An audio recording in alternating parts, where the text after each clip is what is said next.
विधानसभा उपचुनाव जब भी ऐलान होगा फिर से जीतेंगे और प्रदेश की 10 विधानसभाओं को जीतने के लक्ष्य के साथ भारतीय जनता पार्टी अपनी तैयारी कर रही है।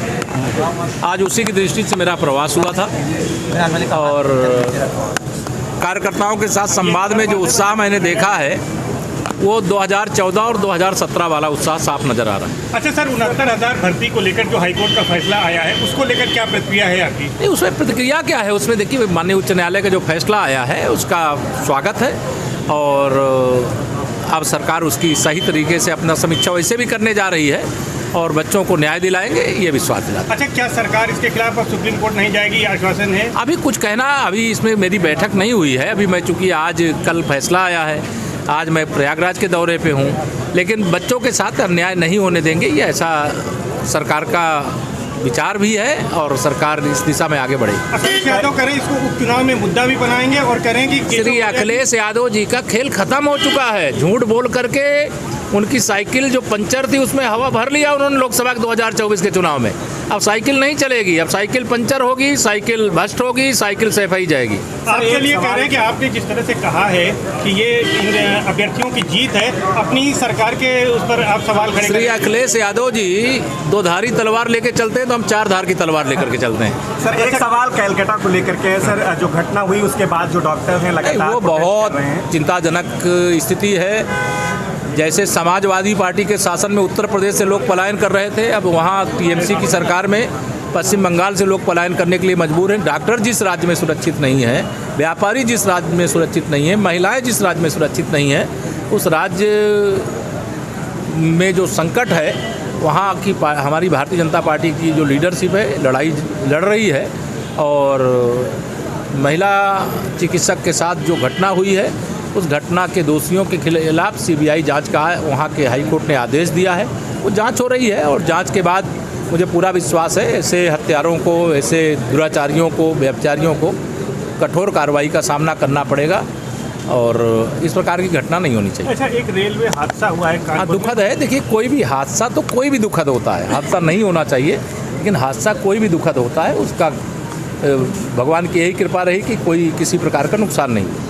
विधानसभा उपचुनाव जब भी ऐलान होगा फिर से जीतेंगे और प्रदेश की 10 विधानसभाओं को जीतने के लक्ष्य के साथ भारतीय जनता पार्टी अपनी तैयारी कर रही है। आज उसी की दृष्टि से मेरा प्रवास हुआ था और कार्यकर्ताओं के साथ संवाद में जो उत्साह मैंने देखा है वो 2014 और 2017 वाला उत्साह साफ नजर आ रहा है। अच्छा सर, 69,000 भर्ती को लेकर जो हाईकोर्ट का फैसला आया है उसको लेकर क्या प्रतिक्रिया है आपकी? नहीं, उसमें प्रतिक्रिया क्या है, उसमें देखिए माननीय उच्च न्यायालय का जो फैसला आया है उसका स्वागत है और अब सरकार उसकी सही तरीके से अपना समीक्षा वैसे भी करने जा रही है और बच्चों को न्याय दिलाएंगे, ये विश्वास दिलाता है। अच्छा, क्या सरकार इसके खिलाफ अब सुप्रीम कोर्ट नहीं जाएगी, आश्वासन है? अभी कुछ कहना, अभी इसमें मेरी बैठक नहीं हुई है। अभी मैं चूँकि आज कल फैसला आया है, आज मैं प्रयागराज के दौरे पे हूँ, लेकिन बच्चों के साथ अन्याय नहीं होने देंगे, ये ऐसा सरकार का विचार भी है और सरकार इस दिशा में आगे बढ़ेगी। अखिलेश यादव करें इसको उपचुनाव में मुद्दा भी बनाएंगे और करें कि श्री अखिलेश यादव जी का खेल खत्म हो चुका है। झूठ बोल करके उनकी साइकिल जो पंचर थी उसमें हवा भर लिया उन्होंने लोकसभा के 2024 के चुनाव में।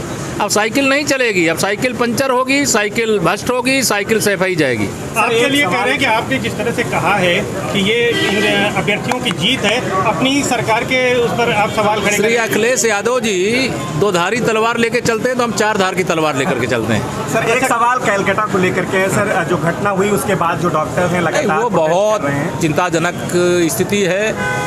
जैसे समाजवादी पार्टी के शासन में उत्तर प्रदेश से लोग पलायन कर रहे थे, अब वहाँ टीएमसी की सरकार में पश्चिम बंगाल से लोग पलायन करने के लिए मजबूर हैं। डॉक्टर जिस राज्य में सुरक्षित नहीं है, व्यापारी जिस राज्य में सुरक्षित नहीं है, महिलाएं जिस राज्य में सुरक्षित नहीं है, उस राज्य में जो संकट है वहाँ की हमारी भारतीय जनता पार्टी की जो लीडरशिप है लड़ाई लड़ रही है और महिला चिकित्सक के साथ जो घटना हुई है उस घटना के दोषियों के खिलाफ सीबीआई जांच का वहाँ के हाई कोर्ट ने आदेश दिया है। वो जांच हो रही है और जांच के बाद मुझे पूरा विश्वास है ऐसे हत्यारों को, ऐसे दुराचारियों को, व्यभिचारियों को कठोर कार्रवाई का सामना करना पड़ेगा और इस प्रकार की घटना नहीं होनी चाहिए। अच्छा, एक रेलवे हादसा हुआ है हाँ, कानपुर में। दुखद है। देखिए, कोई भी हादसा तो कोई भी दुखद होता है, हादसा नहीं होना चाहिए, लेकिन हादसा कोई भी दुखद होता है। उसका भगवान की यही कृपा रही कि कोई किसी प्रकार का नुकसान नहीं हो।